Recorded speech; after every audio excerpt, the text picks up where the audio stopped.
Hari itu, aku melihat ibuku memulung sisa sayuran di pasar. Bukan karena ia malas bekerja, tapi karena ayahku memilih keluarga lain. Aku tidak tahu saat itu bahwa keputusan ayah akan menyeret kami ke dalam permainan kotor dan ancaman hukum demi merebut hak ibuku. Sebelum lanjut ceritanya, boleh tulis di komentar kamu nonton dari daerah mana? Supaya channel ini bisa terus berkembang dan menghadirkan kisah nyata yang dekat dengan kehidupan kita. Aku datang ke pasar pagi itu tanpa niat apapun selain membeli bahan makanan. Matahari baru naik, tapi aroma amis, lumpur, dan sisa sayuran yang membusuk sudah bercampur di udara. Suara pedagang saling bersahutan, roda gerobak berdecit, dan langkah kaki pembeli berdesakan di lorong sempit yang becek. Aku hampir selesai berbelanja ketika pandanganku tertarik pada sosok perempuan di ujung lorong. Tubuhnya membungkuk, punggungnya terlihat kaku. Tangannya sibuk memilah tumpukan sampah sayur yang dibuang pedagang. Ia memilih dengan hati-hati, seolah setiap helai daun punya arti penting. Tidak ada rasa jijik di wajahnya, hanya kelelahan yang terlalu dalam untuk disembunyikan. Awalnya aku mengira itu hanya wanita pasar biasa. Tapi ada sesuatu yang membuat dadaku terasa tidak nyaman. Gerakannya terlalu kukenal. Cara ia merapikan kerudung lusuhnya. Cara ia menepuk-nepuk sayuran sebelum memasukkannya ke kantong plastik hitam. Aku melangkah mendekat. Jantungku berdetak tidak beraturan. Saat perempuan itu menoleh, dunia seolah berhenti berputar. Itu ibuku. Ibuku yang dulu tak pernah keluar rumah tanpa parfum.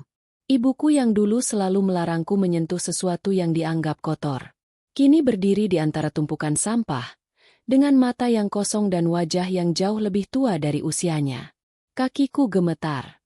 Aku ingin memanggilnya, tapi suaraku seperti tercekat di tenggorokan. Ibu tidak langsung mengenaliku. Matanya terlihat lelah. Pandangannya seperti terbiasa melihat penolakan. Ibu? Panggilku akhirnya. Nyaris berbisik. Ia menegang. Tangannya berhenti bergerak.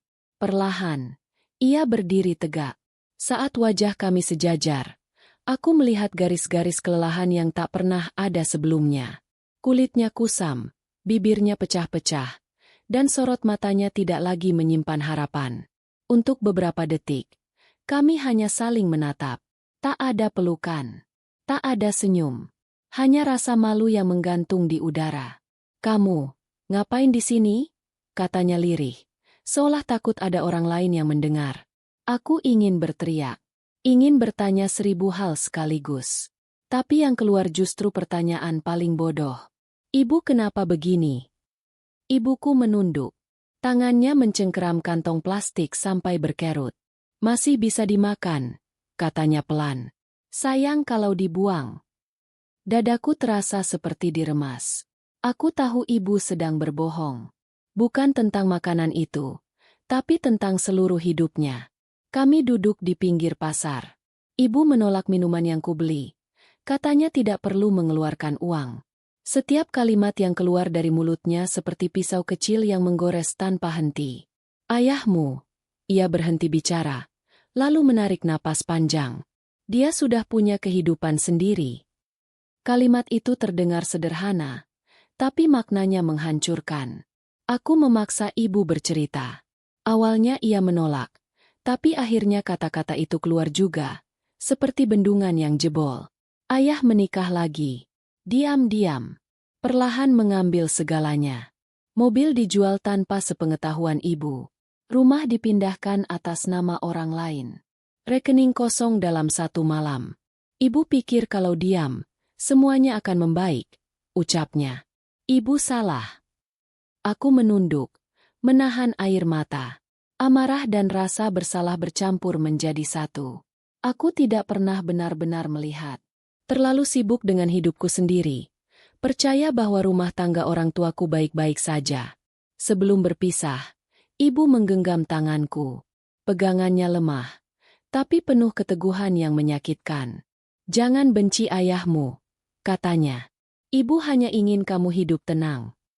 Aku berdiri mematung saat melihat ibu kembali ke tumpukan sampah. Tubuhnya terlihat kecil di antara keramaian.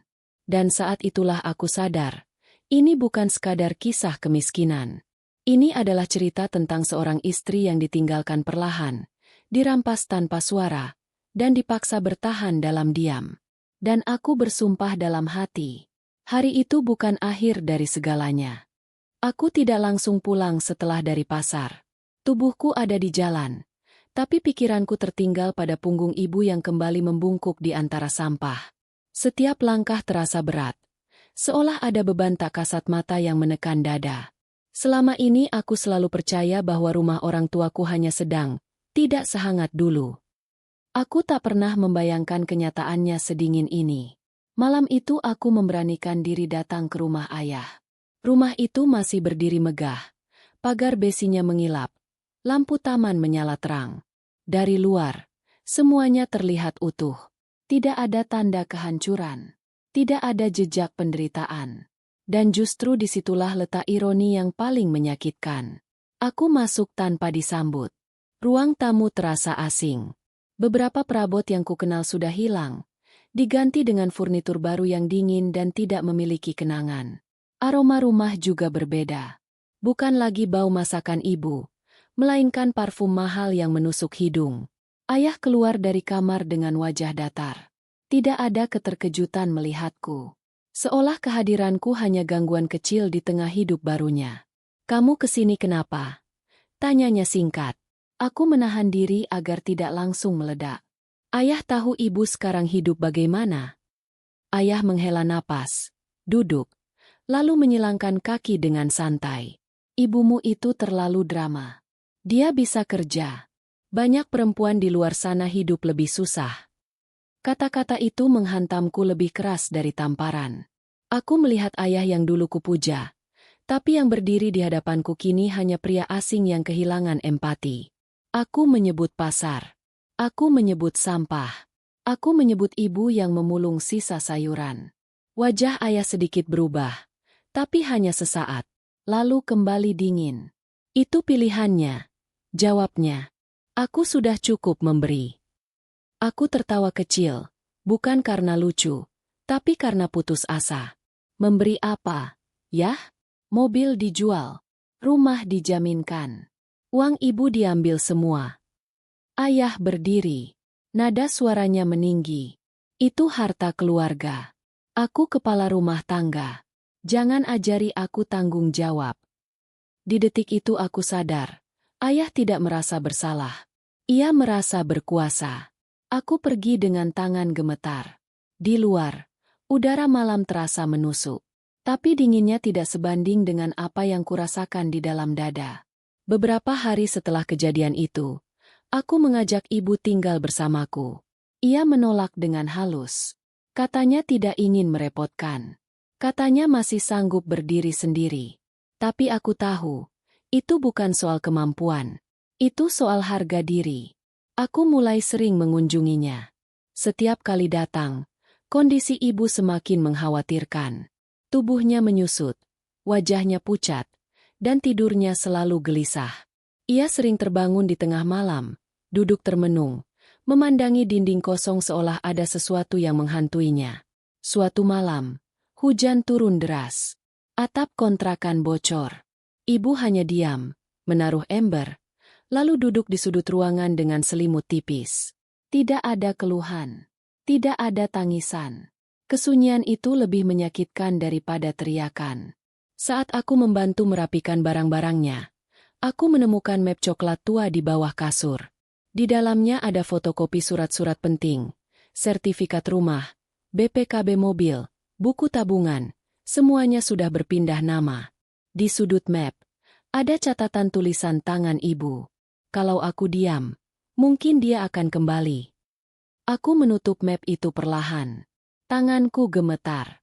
Ibu tidak kehilangan segalanya karena tidak berjuang. Ia kehilangan segalanya karena terlalu setia.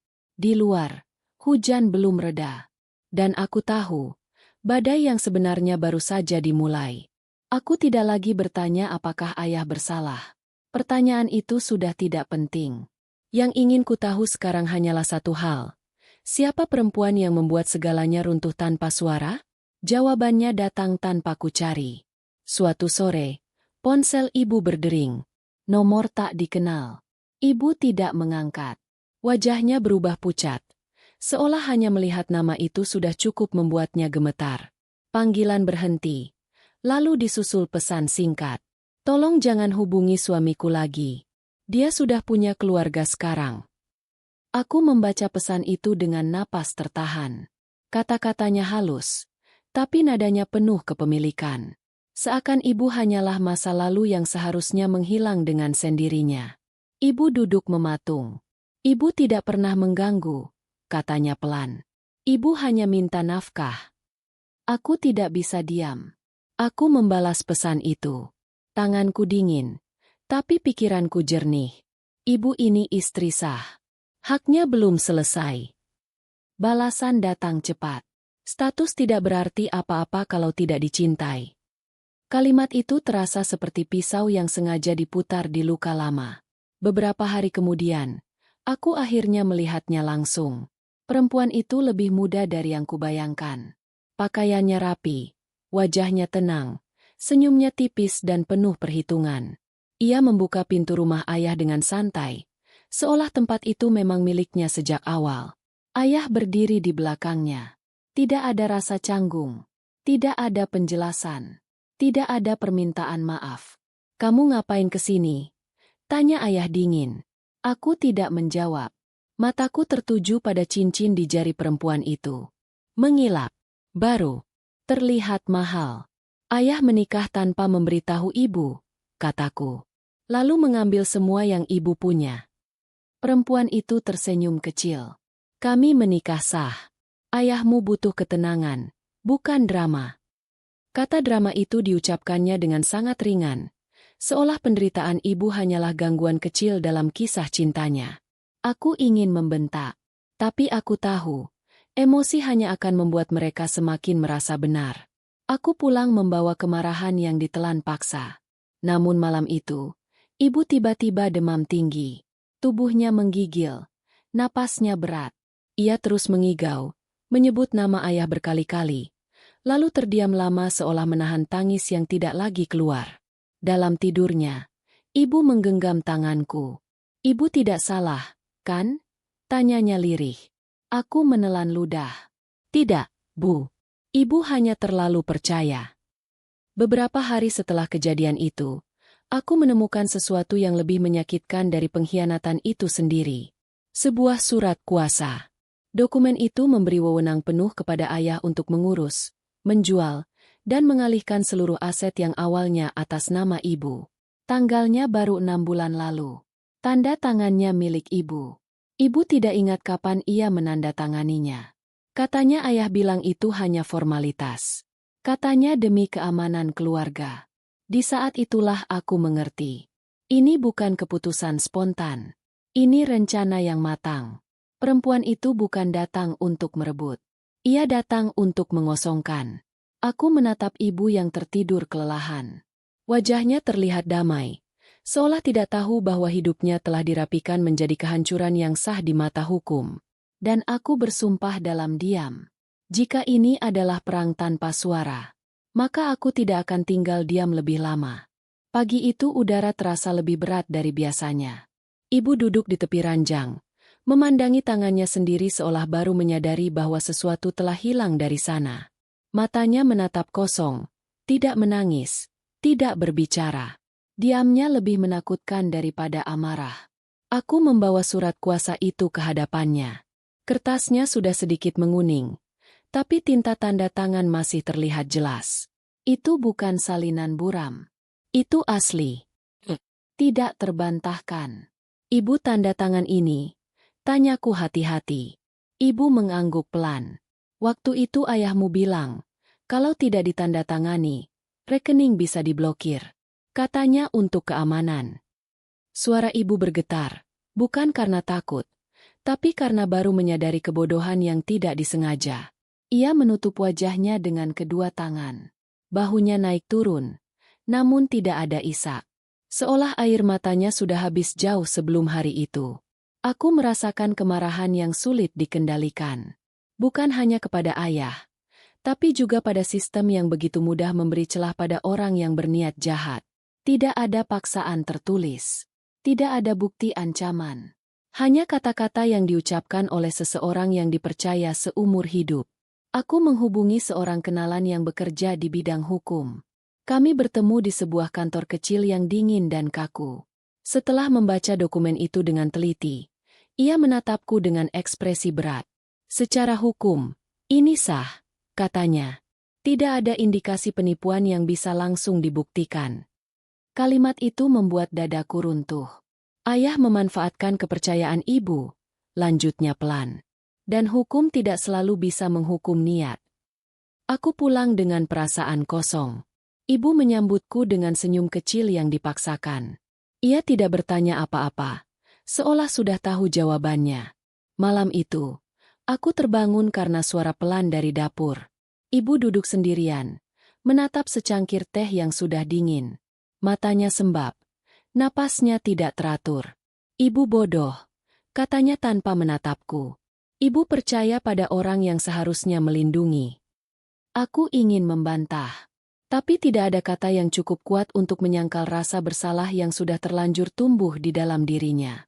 Beberapa hari kemudian, ayah datang tanpa pemberitahuan. Ia berdiri di depan kontrakan ibu, memandangi tempat itu dengan wajah tak nyaman. Tidak ada rasa bersalah di matanya. Hanya ketidaksabaran. Aku mau selesaikan urusan, katanya singkat. Urusan apa? Tanyaku dingin. Ia mengeluarkan amplop coklat. Isinya uang. Jumlahnya cukup besar untuk orang luar, tapi terlalu kecil untuk menebus kehancuran yang ia buat. Ini cukup buat sewa tempat lebih baik, katanya. Jangan bikin ribut. Ibu menerima amplop itu dengan tangan gemetar. Bukan karena senang, tapi karena sudah terlalu lelah untuk melawan. Ayah menoleh padaku. Kamu jangan ikut campur, ucapnya. Ini masalah orang dewasa. Saat itulah aku sadar. Ayah tidak datang untuk bertanggung jawab. Ia datang untuk membeli keheningan. Setelah ia pergi, ibu menangis untuk pertama kalinya sejak lama. Tangisnya pecah, tanpa suara, tanpa drama. Air mata jatuh begitu saja, seperti sesuatu yang akhirnya dilepaskan setelah ditahan bertahun-tahun. Ibu cuma ingin dihargai, katanya di sela napas yang terputus-putus. Bukan harta, bukan rumah. Aku menggenggam tangannya erat. Untuk pertama kalinya, aku merasa peran kami terbalik.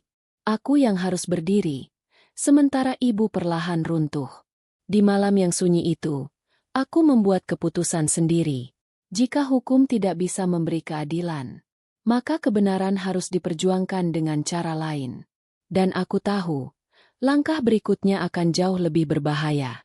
Sejak malam ayah datang membawa amplop itu, aku berhenti berharap pada keajaiban. Tidak ada penyesalan yang akan jatuh dari langit. Tidak ada keadilan yang datang dengan sendirinya. Yang ada hanyalah pilihan, diam dan membiarkan ibu terkubur perlahan, atau bergerak meski risikonya besar.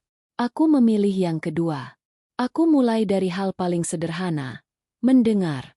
Ibu terlalu lama hidup dalam tekanan, sampai lupa bahwa suaranya masih ada. Setiap malam aku duduk di sampingnya, membiarkannya bercerita tanpa menyela. Tentang perubahan ayah yang perlahan. Tentang malam-malam panjang menunggu pintu dibuka. Tentang tatapan dingin yang menggantikan sentuhan. Dari cerita-cerita itu, satu pola mulai terlihat jelas. Ayah tidak berubah tiba-tiba. Ia dirancang untuk berubah. Nama perempuan itu sering muncul. Selalu dalam konteks nasihat. Katanya, perempuan itu pintar bicara. Selalu tahu kapan harus lembut, kapan harus menusuk tanpa terlihat kejam. Ia tidak memerintah ayah. Ia membuat ayah merasa semua keputusan berasal dari dirinya sendiri. Itu bukan cinta. Itu pengendalian. Aku mulai mengumpulkan potongan-potongan kecil yang sebelumnya dianggap sepele. Bukti transfer lama. Pesan singkat yang tersimpan di ponsel lama ibu. Catatan pengeluaran yang tiba-tiba melonjak saat perempuan itu masuk dalam hidup ayah. Semua kulakukan diam-diam. Bukan karena takut, tapi karena aku tahu, Orang seperti mereka paling berbahaya saat merasa terancam. Suatu siang, aku kembali ke rumah ayah saat ia tidak ada. Aku tahu jadwalnya. Perempuan itu membuka pintu. Senyumnya tetap sama, tapi matanya waspada. "Kamu cari apa?" tanyanya. "Aku mau ambil barang ibu," jawabku tenang. Ia mengizinkan dengan pengawasan ketat. Aku masuk ke kamar lama ibu. Lemari itu hampir kosong. Tapi di laci paling bawah, aku menemukan buku kecil berdebu, buku catatan keuangan lama yang biasa dipakai ibu. Perempuan itu tidak tahu nilai benda-benda lama. Ia hanya peduli pada yang mengilap. Aku menyimpan buku itu di tas tanpa suara. Malamnya, aku membuka setiap halaman. Angka-angka di sana menceritakan sesuatu yang berbeda dari versi ayah. Ada uang yang ditarik sebelum surat kuasa ditandatangani. Ada aset yang dipindahkan saat ibu masih sakit dan tidak sepenuhnya sadar. Ini bukan sekadar pengalihan hak. Ini penjarahan yang dibungkus legalitas. Namun aku juga sadar, bukti ini belum cukup untuk melawan secara terbuka. Terlalu banyak celah. Terlalu banyak risiko. Aku harus sabar. Sementara itu, kondisi ibu memburuk. Ia mulai sering lupa makan. Tidurnya terganggu. Kadang ia terbangun dengan napas tersengal, seolah sedang dikejar sesuatu yang tak terlihat. Ibu mimpi ayah pergi lagi, katanya suatu pagi. Kali ini tanpa menoleh. Aku menggenggam tangannya. Dalam diriku, kemarahan berubah bentuk. Tidak lagi meledak-ledak, tapi dingin dan terarah. Beberapa hari kemudian, aku mendapat pesan dari nomor tak dikenal. "Kamu terlalu jauh ikut campur. Ingat, ibumu masih butuh ketenangan." Tidak ada ancaman langsung. Tapi maksudnya jelas. Mereka tahu aku bergerak. Aku menghapus pesan itu tanpa membalas. Jika mereka sudah mulai takut, berarti aku berada di jalur yang benar. Di malam sunyi, saat ibu akhirnya tertidur, aku menatap tumpukan dokumen di meja kecil kontrakan. Untuk pertama kalinya sejak pasar itu, aku merasa punya pijakan. Ini belum balasan. Ini baru persiapan. Dan aku tahu, langkah berikutnya akan membuka rahasia yang selama ini mereka jaga rapat. Rahasia yang bisa mengubah posisi kami selamanya. Kesalahan terbesar orang yang merasa aman adalah menganggap semua rahasia akan tetap terkunci. Ayah dan perempuan itu sudah terlalu lama hidup dalam keyakinan bahwa ibu tidak akan melawan. Dan aku hanyalah anak yang emosional. Mereka lupa satu hal, keserakahan selalu meninggalkan jejak. Jejak itu muncul dari hal sepele. Suatu pagi, aku menerima panggilan dari bank. Nada suaranya formal, tapi terdengar ragu. Mereka menanyakan transaksi lama atas nama ibu yang kembali dipermasalahkan karena ketidaksesuaian data. Nomor telepon ibu tercantum sebagai kontak utama, tapi yang mengangkat sebelumnya adalah orang lain. Perempuan itu. Aku meminta waktu, lalu datang ke bank membawa buku catatan keuangan lama yang kutemukan. Pegawai bank memeriksanya lama. Wajahnya berubah serius. "Ini menarik," katanya pelan. "Ada penarikan besar sebelum surat kuasa efektif. Secara prosedur, itu tidak bisa dibenarkan." Kalimat itu seperti cahaya kecil di lorong gelap. Aku tidak bersorak. Aku tahu, secercah harapan ini masih rapuh. Tapi setidaknya, kebohongan mereka mulai goyah. Sore itu, ayah datang ke kontrakan tanpa pemberitahuan. Wajahnya tegang, tidak seperti biasanya. Ia tidak membawa amplop, tidak membawa senyum palsu. "Kamu ke bank?" tanyanya langsung. Aku menatapnya tenang. Ayah takut. Pertanyaan itu membuatnya terdiam sesaat. Perempuan itu menyusul di belakangnya. Matanya menyapu ruangan, berhenti pada map dokumen di meja. "Kami hanya ingin semuanya selesai baik-baik," katanya dengan nada halus yang kini terdengar palsu. "Kenapa harus dibesar-besarkan?" Aku berdiri. Untuk pertama kalinya, aku tidak merasa lebih kecil dari mereka. Karena yang kalian sebut selesai, bagi ibu adalah kehancuran. Ayah meninggikan suara. Ia menuduhku menghasut. Menuduhku serakah. Tapi aku melihat sesuatu yang baru di matanya. Ketakutan. Malam itu, Ibu jatuh sakit lagi. Kali ini lebih parah. Tubuhnya panas. Kesadarannya naik turun. Saat ia terbangun, ia menangis tanpa alasan jelas. Ibu cuma ingin hidup tenang, katanya berulang kali. Aku duduk di samping ranjang, menahan amarah agar tidak tumpah di depan tubuh yang semakin rapuh. Perlawanan ini punya harga, dan ibu membayarnya dengan tubuhnya sendiri. Keesokan harinya, aku menerima pesan lagi. Kali ini dari ayah. Hentikan ini. Kamu tidak tahu apa yang kamu hadapi. Aku membaca pesan itu berkali-kali. Tidak ada lagi kata keluarga. Tidak ada lagi nada ayah. Yang tersisa hanya ancaman terselubung. Aku membalas singkat. Kebenaran tidak bisa dihentikan. Hari itu juga, aku mengamankan semua salinan dokumen. Aku menitipkannya pada orang yang berbeda. Jika sesuatu terjadi padaku, bukti itu tidak akan ikut hilang. Aku tahu, setelah titik ini, tidak ada jalan kembali. Topeng mereka sudah retak. Dan orang yang takut biasanya akan melakukan hal paling nekat. Di luar kontrakan, langit mendung. Udara terasa berat. Aku menatap ibu yang tertidur dengan napas tidak teratur. Dalam hatiku, aku berjanji, aku tidak akan mundur. Meski harus berdiri sendirian.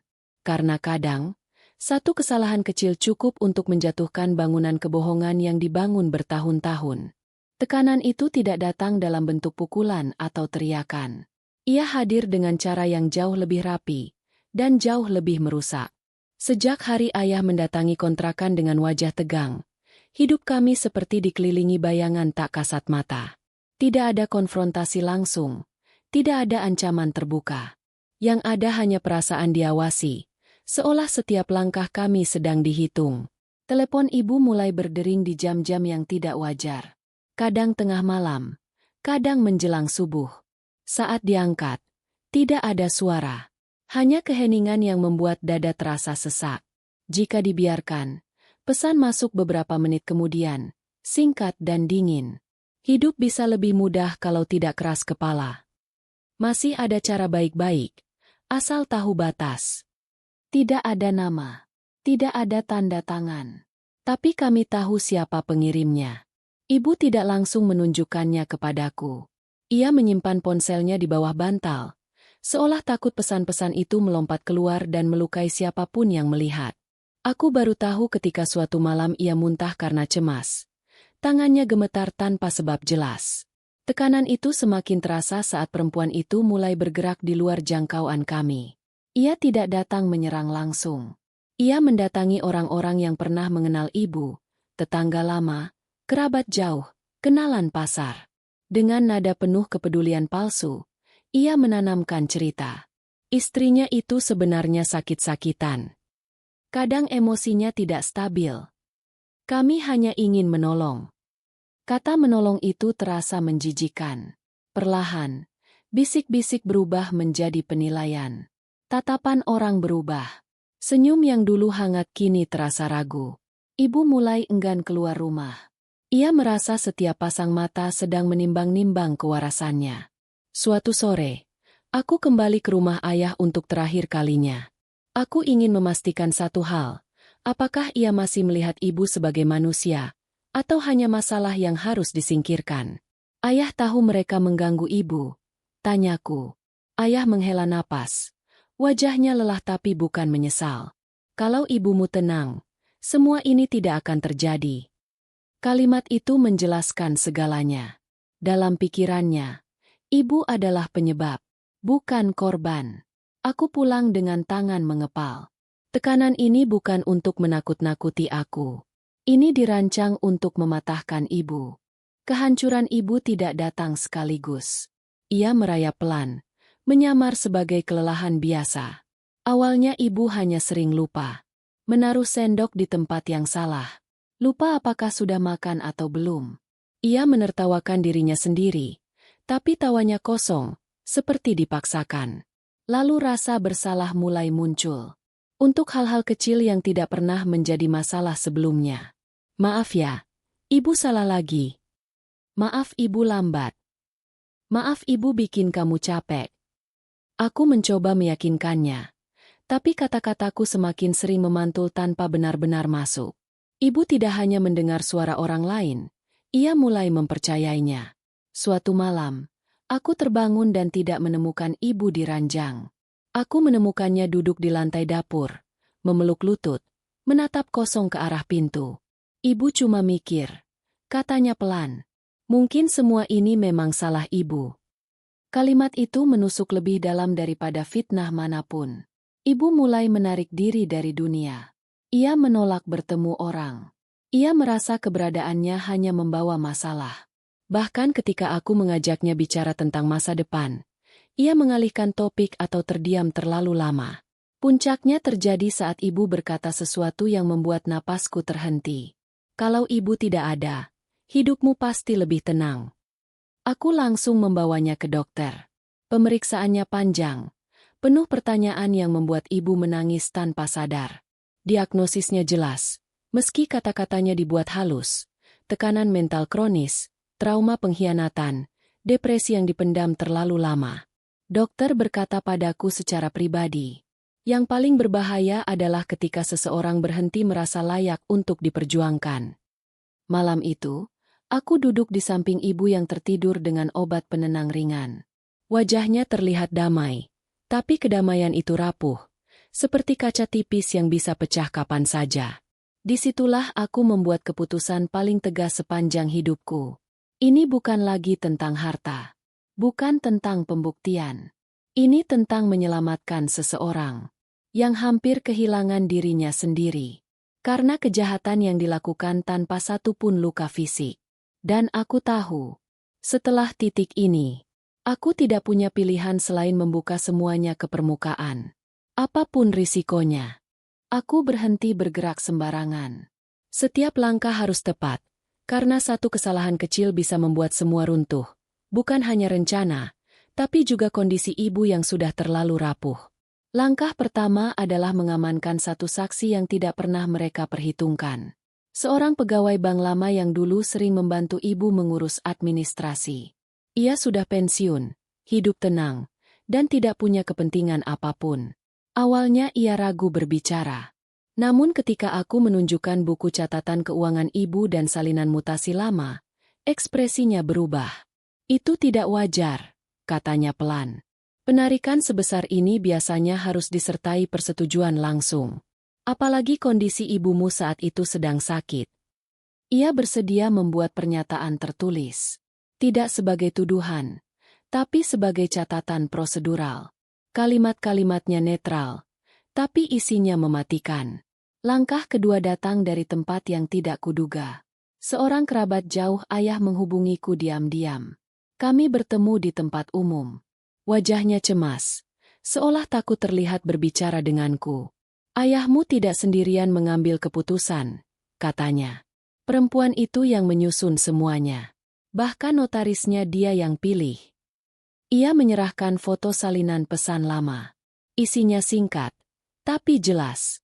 Instruksi, tekanan, tanggalnya sebelum surat kuasa ditandatangani. Itu bukan sekadar dugaan lagi. Itu pola. Aku tidak langsung bergerak. Aku menunggu. Dan penantian itu terbayar. Suatu pagi, perempuan itu melakukan kesalahan yang sama seperti orang-orang sebelum runtuh. Ia ingin segalanya cepat selesai.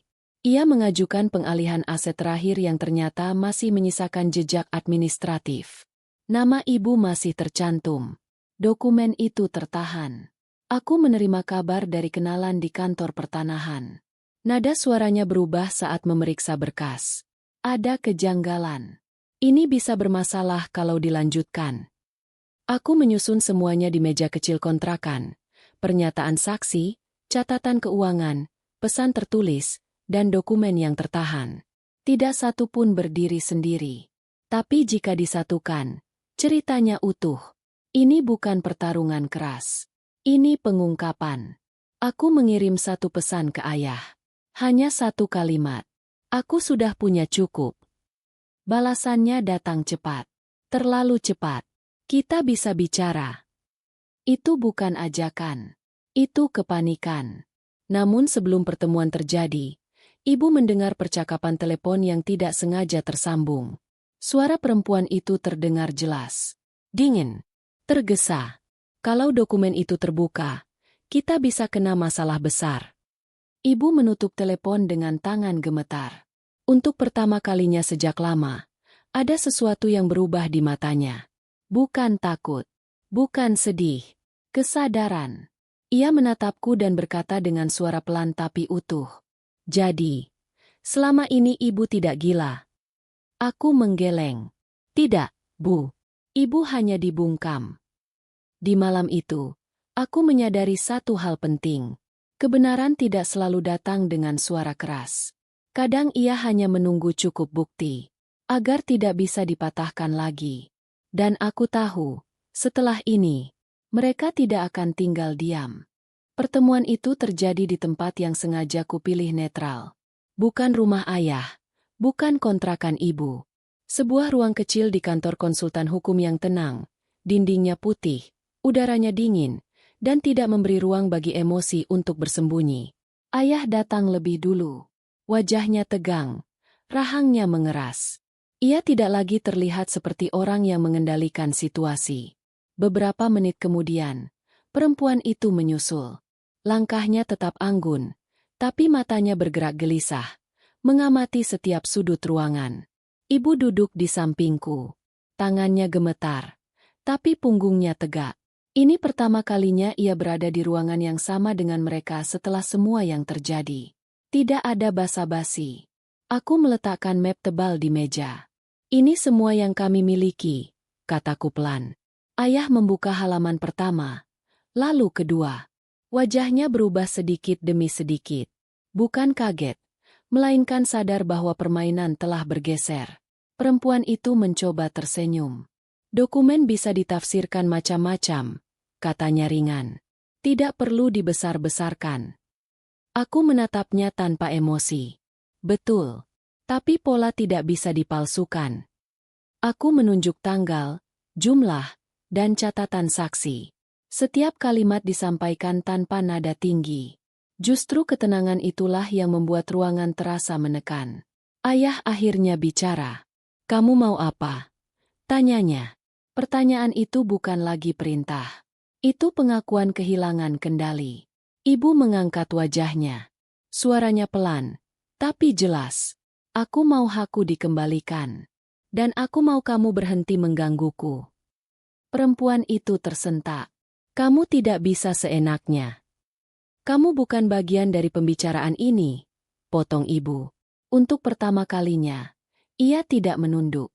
Ayah menatap ibu lama. Ada sesuatu di matanya. Bukan cinta, bukan marah. Hanya kelelahan. Kita bisa selesaikan tanpa ribut, katanya. Aku kembalikan sebagian. Aku menggeleng. Bukan sebagian. Yang menjadi hak ibu. Ruangan kembali sunyi. Konsultan hukum yang sejak tadi diam akhirnya bicara, menjelaskan konsekuensi jika perkara ini dibawa lebih jauh. Tidak ada ancaman.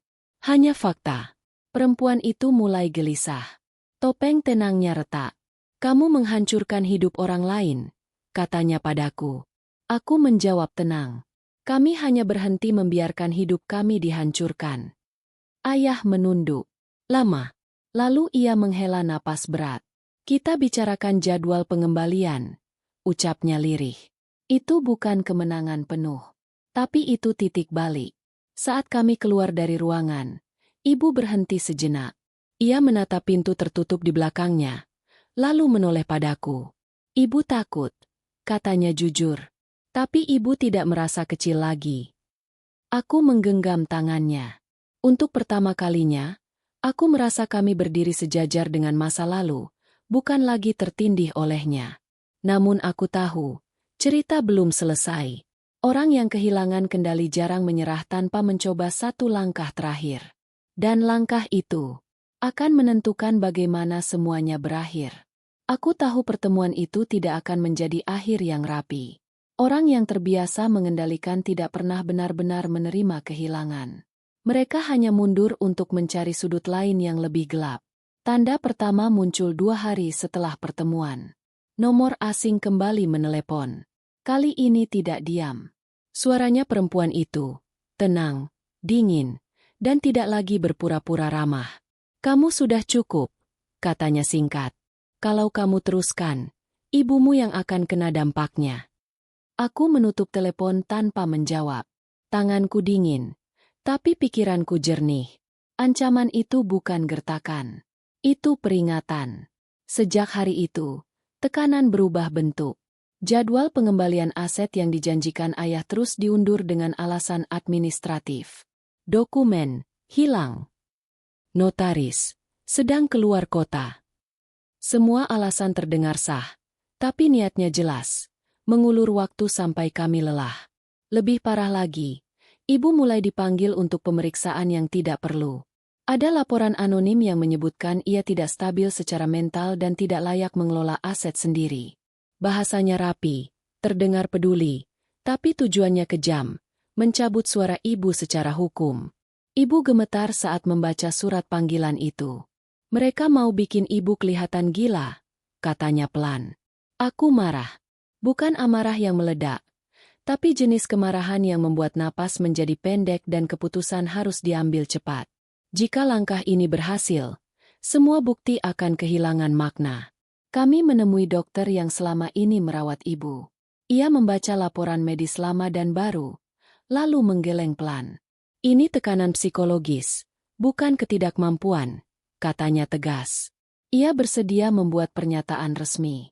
Sementara itu, aku juga mengamankan satu bukti terakhir, rekaman percakapan singkat yang tanpa sengaja tersimpan saat perempuan itu mengancam lewat telepon. Suaranya jelas. Pilihan katanya tidak ambigu. Ini bukan lagi sekadar permainan pengaruh. Ini intimidasi. Aku mengirimkan salinan rekaman dan pernyataan medis melalui jalur resmi. Tidak dengan emosi. Tidak dengan pamer. Hanya fakta yang diletakkan di tempat yang tepat. Reaksi mereka datang cepat. Ayah mendatangiku sendirian malam itu. Tidak ada perempuan itu bersamanya. Wajahnya terlihat lebih tua, lebih rapuh. Ia tidak marah. Ia terlihat kalah, meski belum mengakuinya. "Sudah cukup," katanya pelan. "Kamu mau apa lagi?" Aku menatapnya lama. Ayah berhenti. Tidak ada ancaman. Tidak ada permainan.